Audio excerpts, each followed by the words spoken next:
the ones that really pop up a lot in the just family business in general, there's a tension between independence and interdependence. And here's what I mean. We all like to have our freedom. Like, we like to have our independence. We want to be able to do our own thing, have our autonomy, live our own lives. And when you're in a family business, you have to make group decisions about a shared asset, which creates this interdependence, because the decisions that I make affect everyone else in the family. And so this tension between independence, I want my freedom, and interdependence, what I do, what's right for me may not be what's right for us, and what's right for us may be challenging for me. That creates this vexing dynamic, because I want to be able to do whatever I want to do, and at the same time, I know the decisions that I make affect the people that I am related to. And that tension is hard. There's another tension, and this is a really core human tension, which is the independence and the belonging, which is a different polarity, but we want our autonomy, we want our freedom, and we want to fit in and belong in our family.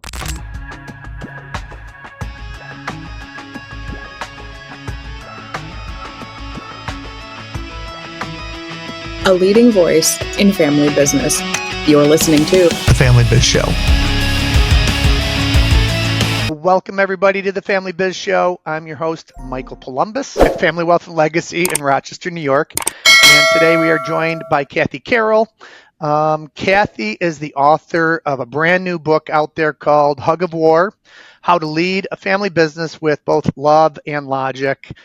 Cathy, welcome to the show. Thank you, Michael. It's a treat to be here. Cathy has been on the show before. She's a guru in the area of leadership and family business. And Cathy and I know each other through the Purposeful Planning Institute. So when Cathy, talked about this book, I was just excited to have her on the show to share her wisdom and, experiences with everybody.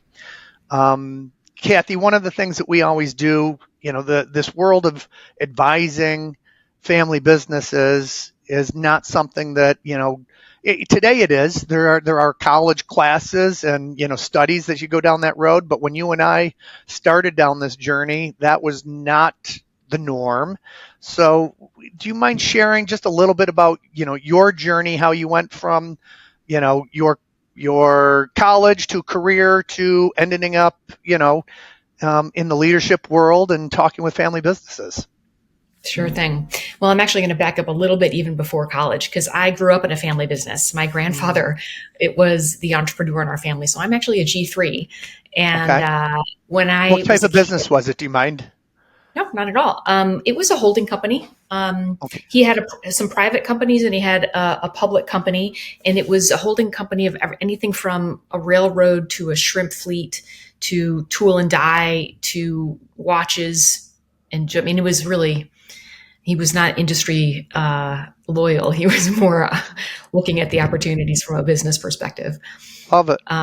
Yeah. So when I was a kid, my father, who is one of four, there was just a lot of drama in that generation. And so the last thing I wanted to do was be a part of that. So I went corporate for 20 years.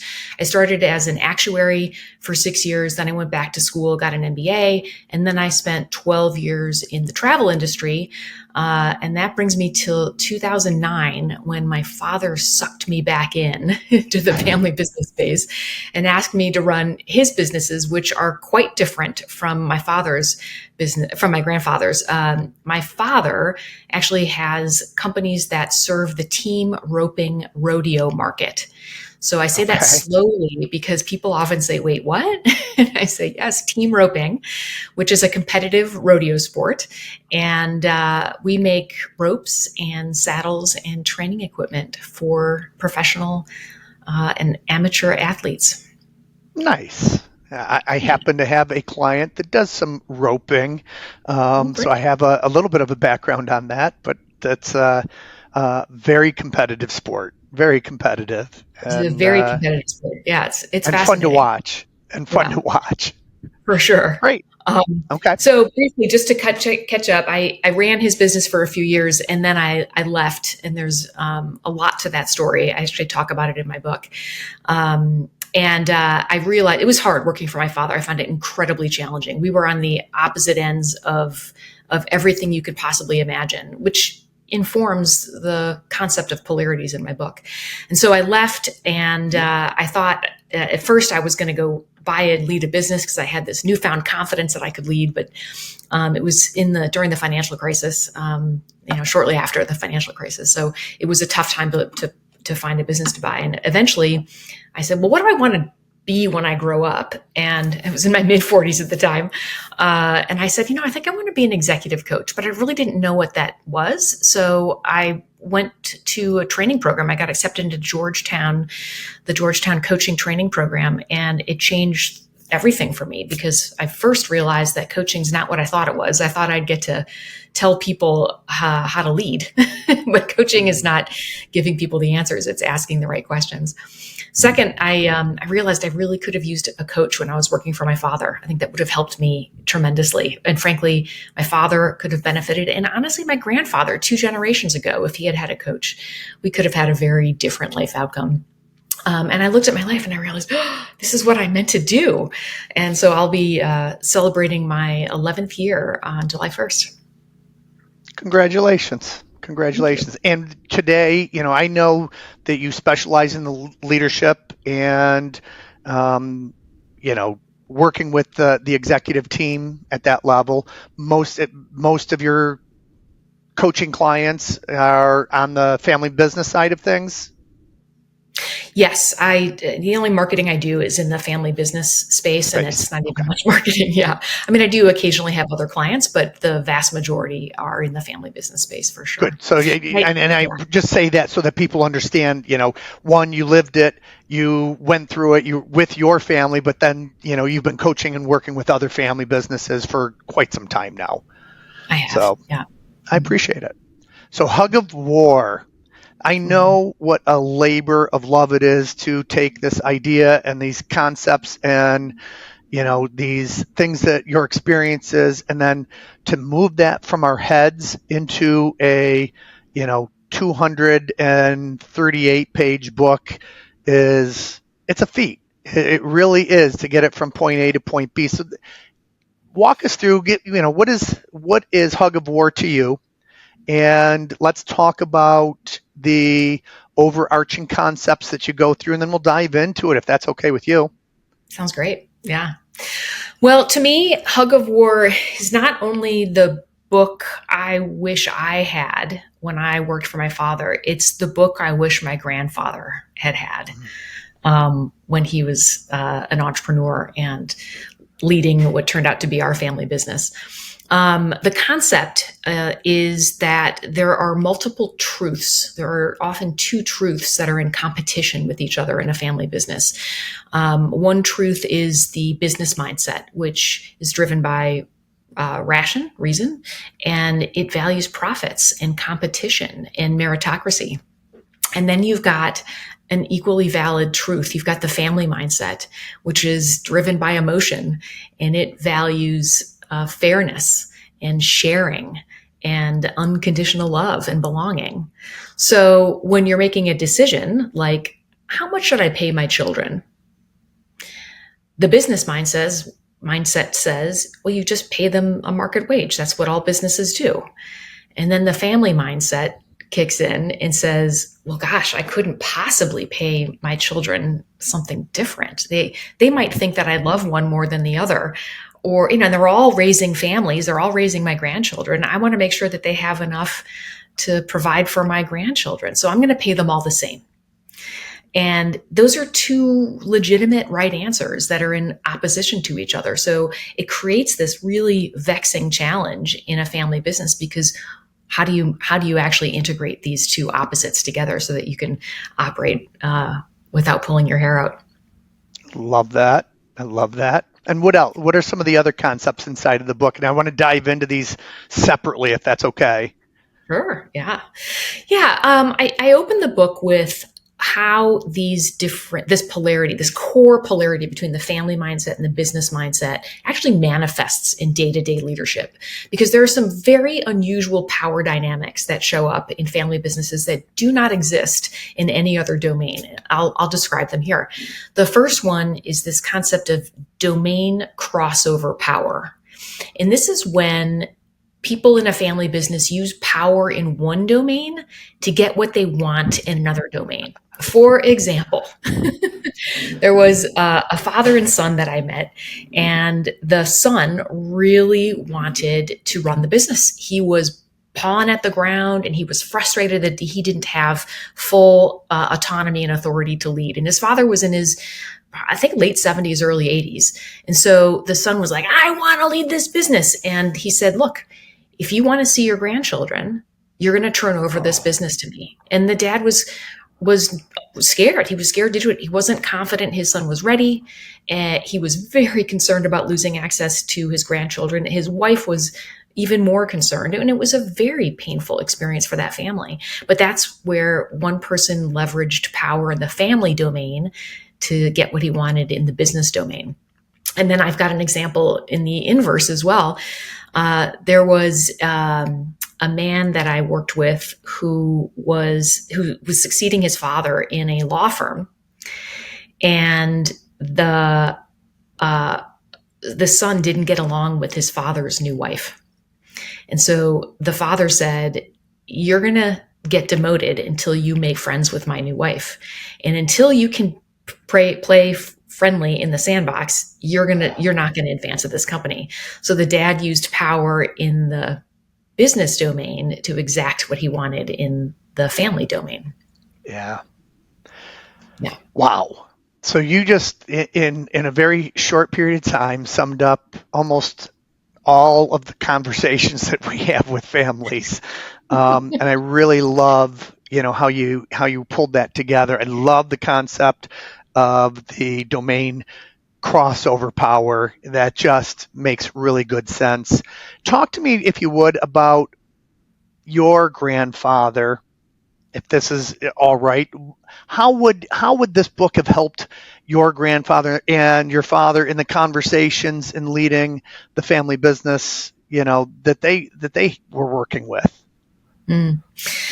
Yeah. Thank you for that question.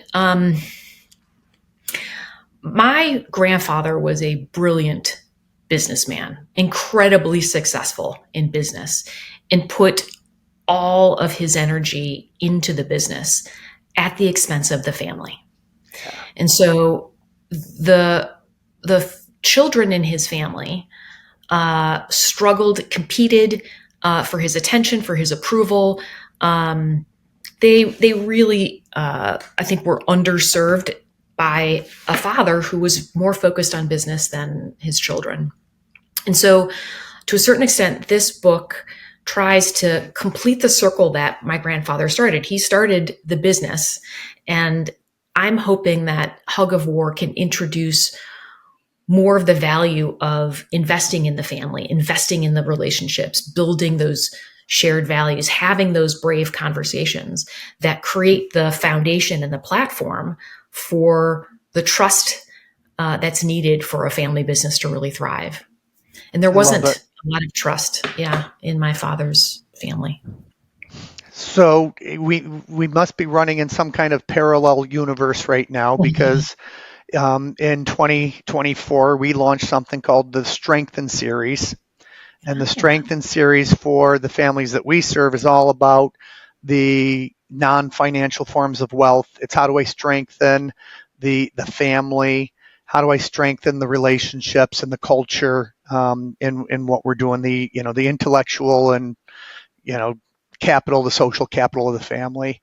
And yours, it's interesting. Yours came from personal experience with your grandfather and your father.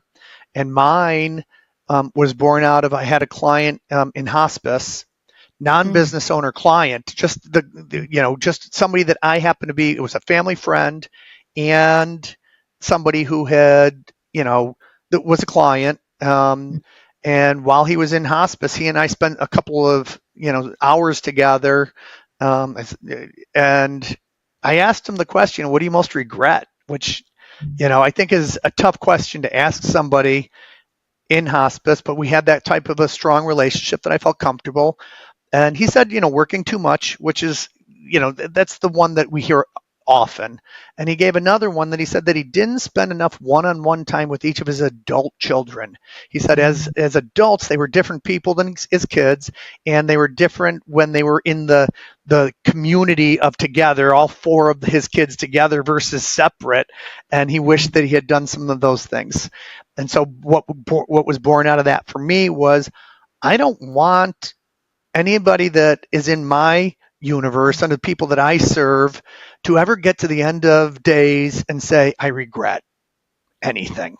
And so we're building out this strength and series to get people thinking about all the what ifs so that we don't have regrets later on in life.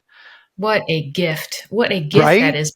Yeah, it's incredible. And we are living in some parallel universe, because there's a story that's actually very reminiscent of what you just shared. Oddly enough, my father's sister's ex-husband was Okay. because he was also an attorney in the family business. He was at my grandfather's bedside 2 days before my grandfather died. And my grandfather said to him, you need to tell my children that I made a lot of mistakes and I see it now. And I didn't ever have these kinds of conversations with him. And my uncle said, this is for you to tell your children. I'm not the one to tell your children. And he said, all right, well, I'll tell them. But then he died before he could. So my grandfather recognized his missed opportunities as a father and tried to actually communicate a little bit on the late side, but tried to tell the children in an effort to really help and heal. That's so let's talk about, some more of the business and family, the two truths as we're going through. What are some of the other ways that those two truths, play out and that you talk about in the book? The power dynamics is one of them. And I agree 100%. I see that so often when we're coaching and consulting with family businesses. My famous one is make me president or I quit. Which plays in just like yours did. It wasn't quite the same, but I will tell you that the outcome feels the same. And we're trying, right now, all I can think about is how do I unwind the actions that you brought to the table here, and so that neither one of you, father or son, gets to be, at that age and regretting the fact that that was the path that you chose.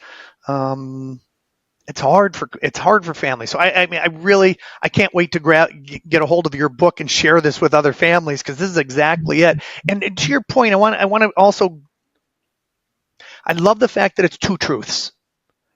There's, after doing hundreds, over 100 of these podcast episodes, most of them with family-owned businesses, there is no right or wrong in how they choose to do it. It's, there's some families have the rule that you must, go and spend 3 to 5 years outside of the family business and then choose to come back. Other families are, they've been doing it since grammar school and high school. They wouldn't know anything else as soon as they were done with college. If they went to college, they were right in the family business without anything. And both sides have been successful. And both sides have had issues. So that part, I really appreciate the fact that you're not telling anybody which way. It's just there's two truths. Yeah, the crux of the book is about actually getting out of the question of should we do this or that, and actually getting into the question of how can we get the best of this and the best of that. Mm-hmm. And that is the fundamental way to integrate or harmonize these polarities, these opposing truths. I'll give you some examples. You talked about succession. There are a bunch of polarities involved in succession. One that is commonly discussed in the advisory space is equal and fair, right? Or what I call equal and equitable. And there's value in equal and there's value in fair or equitable. And so you have to think about, as a family, what is it that's important about equal as you're talking about succession or ownership or transition or value to the next generation. And then what's actually equitable, given the unique circumstances and dynamics of this family at this moment in time. I think same and different is sort of the same thing as equal and equitable, but it can show up in different ways as well. Another one that's really big in estate planning, which is connected, it's closely connected into succession, is reveal, conceal. A lot of owning families struggle with the question, should I reveal my estate plan to my children or should I conceal it?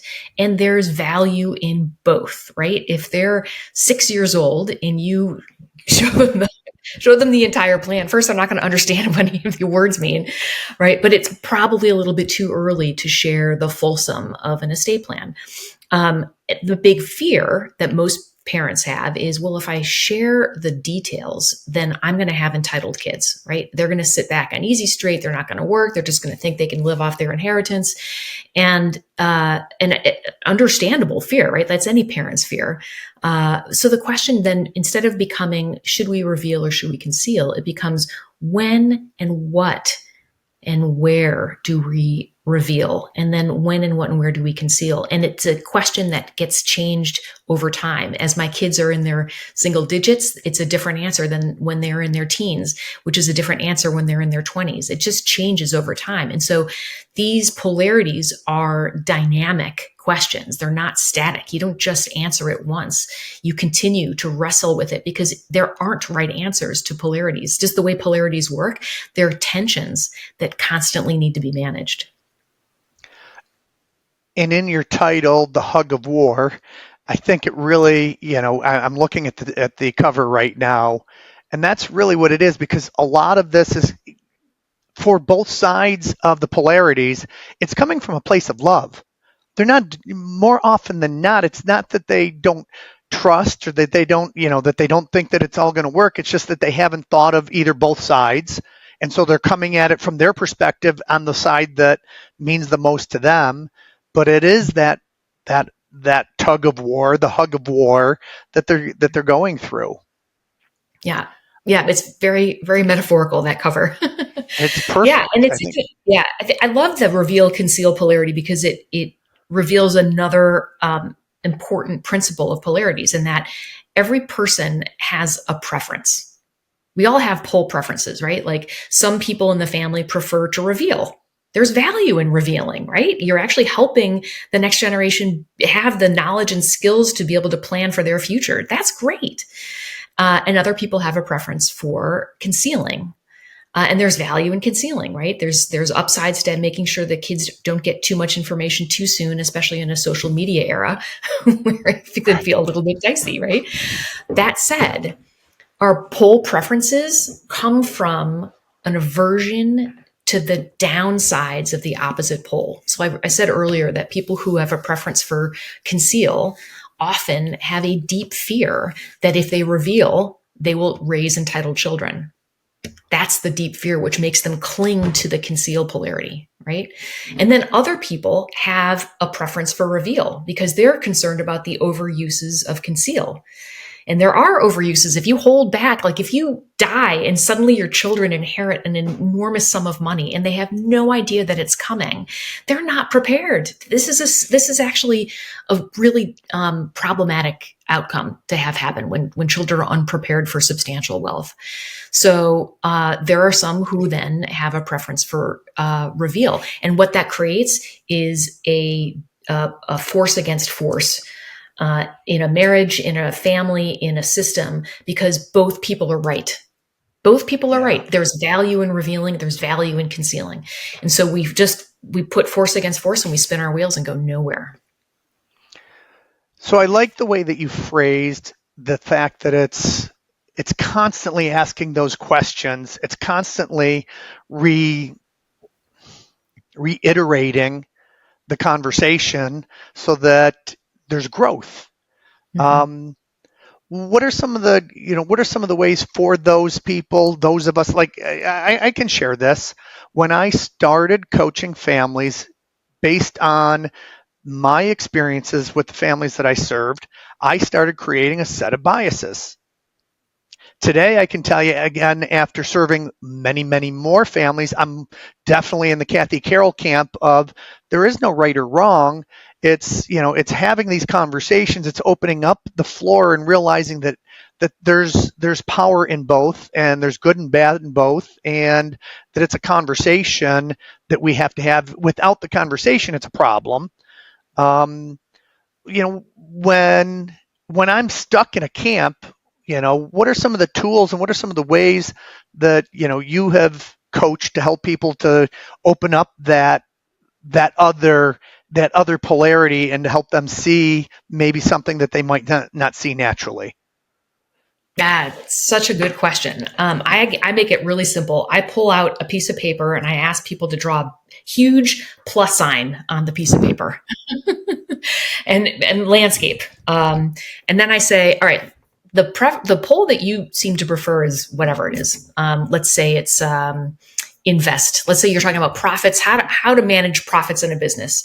And the person I'm working with really wants to invest the profits back into the company. Totally legit. Okay, great. Let's talk about the upsides of investing. And then what happens if you harvest money? What are the downsides of harvesting? And those answers become really clear, right? So they, on the left side of the paper, on the upper left quadrant, they'll put all the reasons why it's great to invest back in the business. And then the lower right side, they'll talk about all the problems that happen if you harvest from the business, right? And then I say, all right, let's go tackle the other two corners of this matrix. If you look at the lower left corner, what's the overuse of reinvesting in the business? And that's a really hard question because a lot of people haven't thought about the overuse of a particular strategy as it relates to managing the tension between invest and harvest. So it's often a blind spot for people when they have to force themselves to think about, well, what happens if we never distribute any dividends from this business? What's the risk that could happen in a situation where it's overdone? And then I say, what are the upsides of harvesting? Can I ask you? I'm sorry. I'm going to ask you to repeat that because you pulled out for just a second. So okay. We were talking about the not over, but like as we're having that conversation of when I haven't looked at that other quadrant before. Okay, great. So it's very clear the upsides of our preferred pole and the overuses of the opposite pole. Those we know really easily. The harder ones are the ones where it's the overuse of our preferred pole. That's our blind spot. So if this person is really having a strong attachment to invest, I invite them to consider what's the worst. What are some of the downsides if you only invest back in the business? What happens into the family? What happens in the business? What are the consequences of not distributing a penny of dividends? And that's often a blind spot that they have to think about because they're so clearly attached to their being right that investing is back in the business. And then I invite them to look at, well, what are the upsides of harvesting from the business? And again, that's a really hard question to answer because they haven't probably even thought about it. And so when I take their brain, when I invite their brains into the opposite, I call it diagonal of the polarity, because we've mapped it out and we have our upsides of our preferred, the overuses of the opposite. And then I take them the opposite diagonal, the upsides of their non-preferred pole, the overuses of their preferred pole. And suddenly it forces them to acknowledge, oh, I guess there are some upsides to harvesting. I guess it can be risky to not to only exclusively reinvest in the business. And once that acknowledgement takes place, then their brain's starting to expand a little bit and they're starting to think about things a little bit differently. And they're starting to hold these two truths to be true simultaneously. It's a very powerful tool. And I love the fact that you took a very simple way of doing this and just inviting their brain to think about both truths at the same time. It doesn't have to be complicated. It doesn't have to get into psychodynamics of all of these things and where we're at and your biases. It's just, let's just map this out and talk about it. I love that. Yeah. Can we talk about some of the other polarities that you've seen as you're going through? I think it's important for people maybe to to hear them for the first time, this would be a great place for them to hear about them. Absolutely. Yeah, we talked about some of them in succession. The ones that really pop up a lot in the just family business in general, there's a tension between independence and interdependence. And here's what I mean. We all like to have our freedom. Like, we like to have our independence. We want to be able to do our own thing, have our autonomy, live our own lives. And when you're in a family business, you have to make group decisions about a shared asset, which creates this interdependence, because the decisions that I make affect everyone else in the family. And so this tension between independence, I want my freedom, and interdependence, what I do, what's right for me may not be what's right for us. And what's right for us may be challenging for me, which is another polarity. I call it the me-we polarity. That creates this vexing dynamic, because I want to be able to do whatever I want to do. And at the same time, I know the decisions that I make affect the people that I am related to. And that tension is hard. There's another tension, and this is a really core human tension, which is the independence and the belonging, which is a different polarity, but we want our autonomy, we want our freedom, and we want to fit in and belong in our family. And that one's a really difficult one. I'll share a story about a client family that I worked with. 4 children. The youngest was really struggling to thrive in the business. The older 3 were doing great, and they were all contributing. The older 3 were furious with their younger brother because he was not contributing in the same way, and he was getting the same pay and all the same perks. And it was really hard. And this younger son, his biggest fear was, well, if I leave the family business, I'm no longer going to be a part of the family, because our family is our business. There was such a fusion of family and business that for him not to work in the family business felt like he didn't belong in the family. And that was terrifying for him. He was scared. He was actually scared to go off on his own. He had lost a lot of confidence in his skills, and he had really done well in other domains outside of the business world before, but in the business world, he was really struggling. So he didn't have the benefits of autonomy, nor did he have the benefits of belonging. He was struggling in both of those areas. So credit to the family. They did a really nice job of separating. Here are the benefits of it being an owner, and here are the benefits of being a family employee. And he let go of the family employee benefits, but he retained the ownership benefits because he's a member of the family and a shareholder. And he went off on his own, and he's doing great. He's thriving now. He's got his autonomy, and he belongs in his family. It's beautiful. And it's so important to be able to separate those pieces along the way somewhere to be, it's easy for you and I to see that, but as a family, it's just the way that it's always been done. And so we, if we don't stop and take inventory of our thoughts and the polarities and the pieces out there, you just continued the bad habits or what's worked so far. And, Well, and I think that's really important to remind people is that, what got us here and what made us successful all these years may not be what gets us there, as they say, right? Well, you're teeing up another great example of a polarity, and that is the tension between tradition and innovation, right? In a family business, tradition is really highly valued. There's so much honoring of our ancestry in a family business. And if you over-focus on tradition, you may be the proud owner of a company that makes buggy whips in an era of aviation and automobiles, right? And so there's value in innovation. And sometimes innovation can be a strength overused as well. If you over-innovate and you let go entirely of your tradition and your history, you may innovate yourself out of work because you may make some bad bets. So it's holding that tension between honoring tradition and making sure that you're creating some innovative new things in the marketplace so that you can stay relevant over time. I think that's such a good point. And where I've seen that come through is often with branding. Grandma or great grandfather created this logo, created the look and feel of who we are, and that's great. But that doesn't carry into 2024 the way that it did in 1944. And so we really need to think about how can we take what we have and increase and change it to today and still honor where we came from. Yeah, that's a beautiful example of integrating in tradition and innovation. You get the best of both. Right. And I've seen, people in that branding space that, that's their core job is, it doesn't even fit on the shelf any longer, so to speak, the way that it was.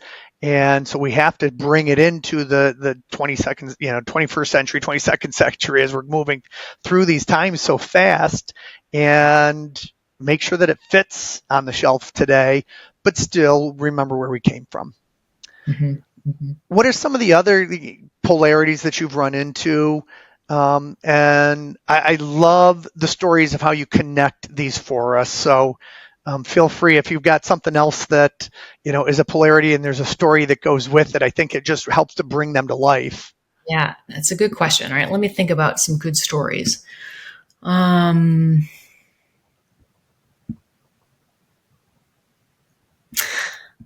Okay, this will sound familiar. This is a governance polarity.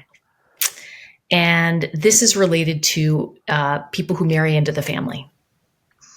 It's not uncommon. This is such a great topic, too, because it is so hard for a lot of people to be thinking about what's the right thing here, for the people. Oftentimes they get the nickname the Outlaws just for this purpose. So I was very excited. Thank you.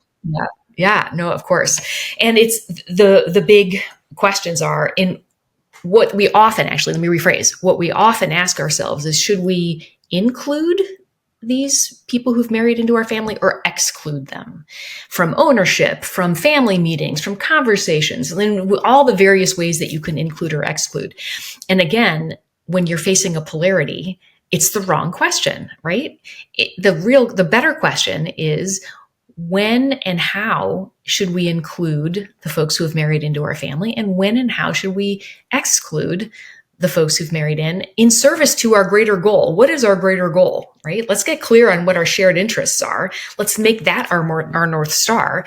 And then let's have a really honest conversation about where it's actually in service to our North Star to include these wonderful people who've married into the family, and where it's appropriate to actually keep them apart from the conversations or the ownership. And that's a completely different conversation, because so often the families, and I'm thinking of a bunch where there's just one member of the family married someone, and it's adamantly clear to that person that their spouse should be included in everything, no matter what. 100%. This is a full member of the family.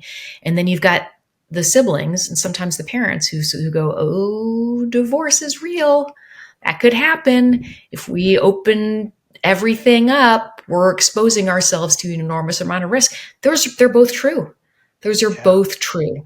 So how do you actually get specific about what does inclusion mean to you and to your family? What does exclusion mean to you? What's valuable about exclusion? And then get creative about how to get the best of including and the best of excluding.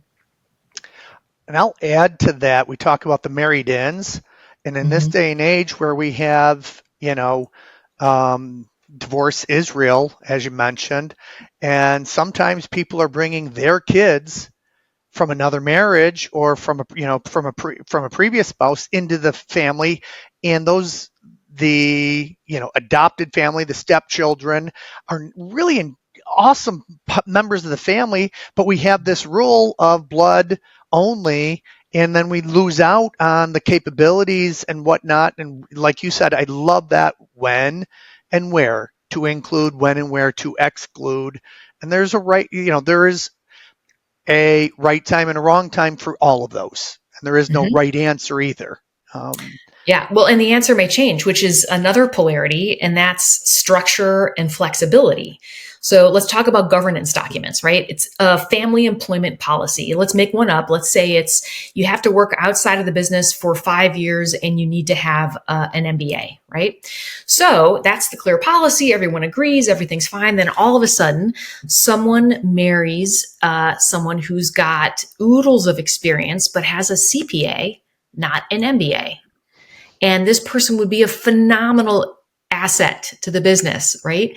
But because they don't have the MBA, which is what the letter of the law says, they wouldn't be eligible to work in the family business. So that's an opportunity to say, you know what, we have structured our governance in such a way, and we're going to allow for flexibility when it's really in service to our North Star, which is bringing in this person.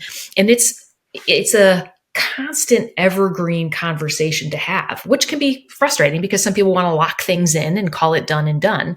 And some things get locked in for 6 months, some things get locked in for 6 decades.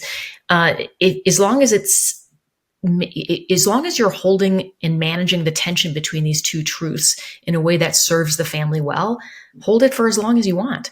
And then when it no longer serves the family, reopen the conversation and get clear about the benefits of both truths.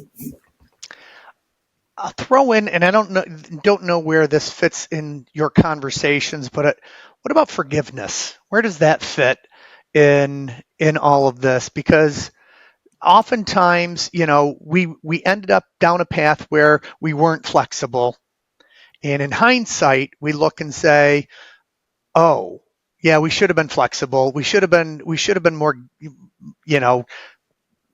more open to a different idea," and we weren't, but we are today because of that. How do you manage that piece? That's such a great question. I'm going to back up and tell a personal story. When I worked for my father, I mentioned it earlier, we were on the opposite ends of every polarity you could possibly imagine. He was bold and loud and big, and I was humble and small. And he wanted to change everything. I wanted to stabilize everything. He was a marketing person. I was a finance person.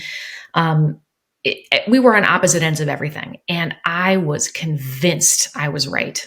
I was convinced that I was right, that I was the better leader, that my way was the right way. And so my mindset when I worked for him was, all right, I'm just going to run this business and make it incredibly profitable on his behalf, because his way of leadership is so disruptive, so problematic, so screaming and yelling, so fist pounding. He doesn't know how to lead.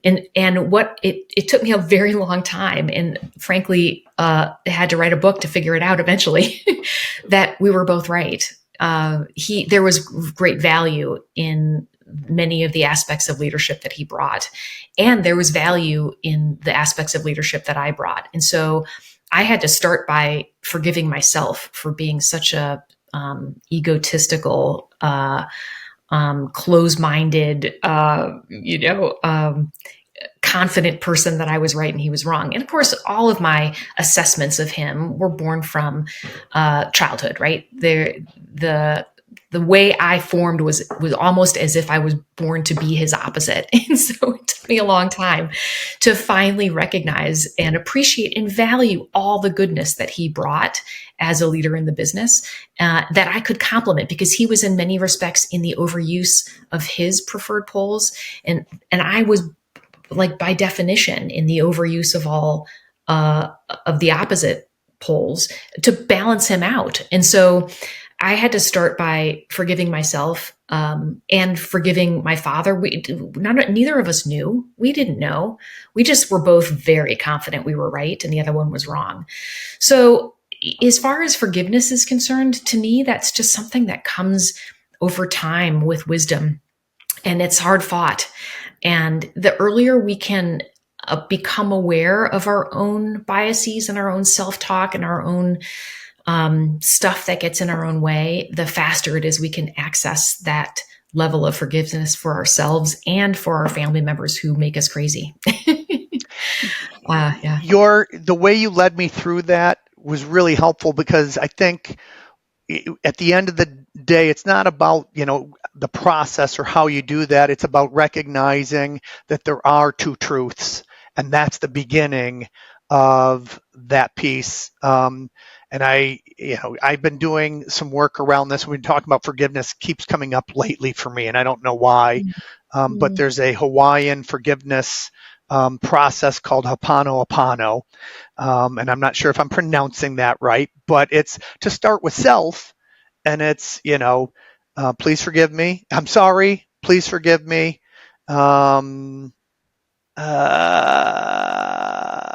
Oh man, I just did it wrong. I couldn't put the pieces together. Thank you, and I love you. Thank you. Those are the four steps, of that. And so I'll say it one more time so people can get this. But it's Ho'oponopono. Forgive me. I'm sorry. Thank you. I love you.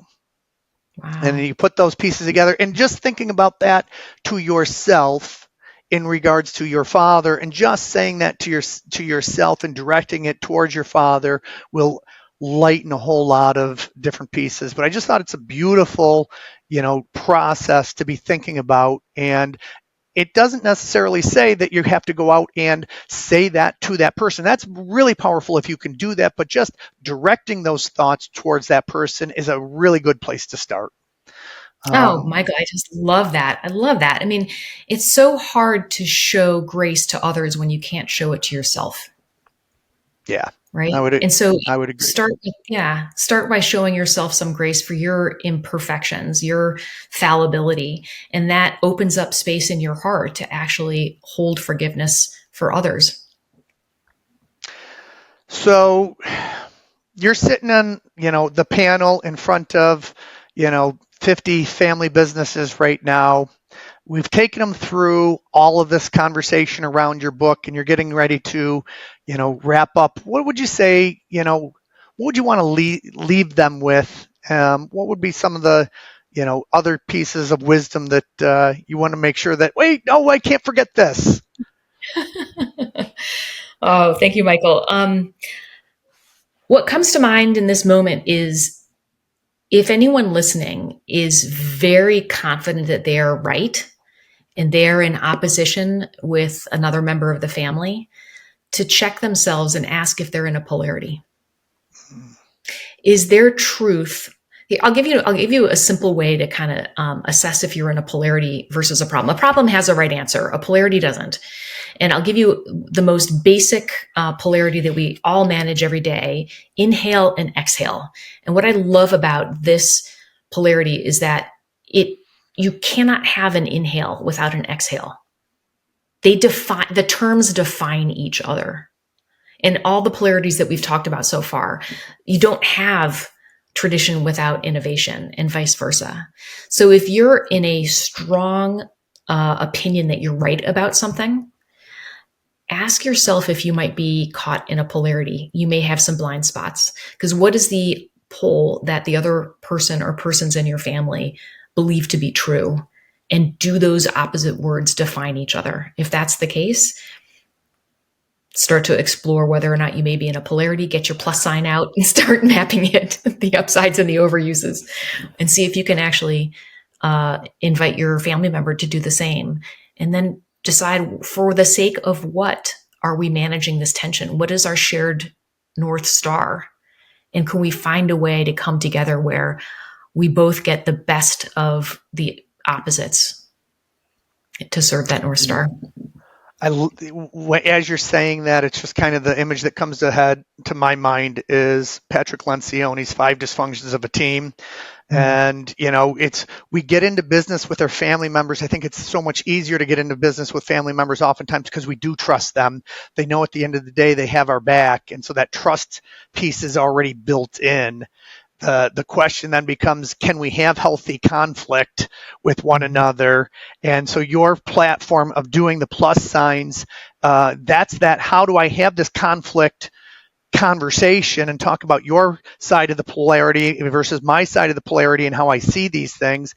And then what you just talked about is looking at those two pieces together to say, where can we commit to the path forward? And so it kind of just follows up that piece that Lencioni, put out for us years ago. I think it just fits perfectly in, how to map through those conversations. So appreciate you sharing that. My pleasure. Yeah, I actually have a process in the book about how to have those hard conversations, and I break them into two kinds. I'll credit Adam Grant in Think Again. There's task conflict, which is just two people trying to address a problem, and then there's relationship conflict where it's person versus person, and I have a different process to address both kinds of conflict. Task conflict's important, it's needed, it's necessary, it's actually in service to the greater good. Relationship conflict is problematic, and when it exists, important to work through.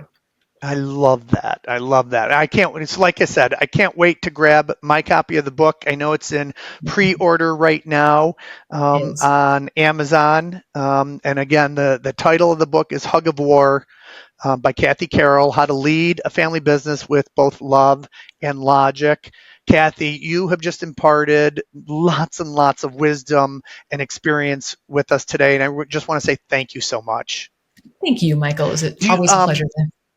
And so not just the book, but if somebody wanted to contact you, what's the best way to contact you? They can go to my website, legacyonward.com, or they can email me at Cathy@legacyonward.com.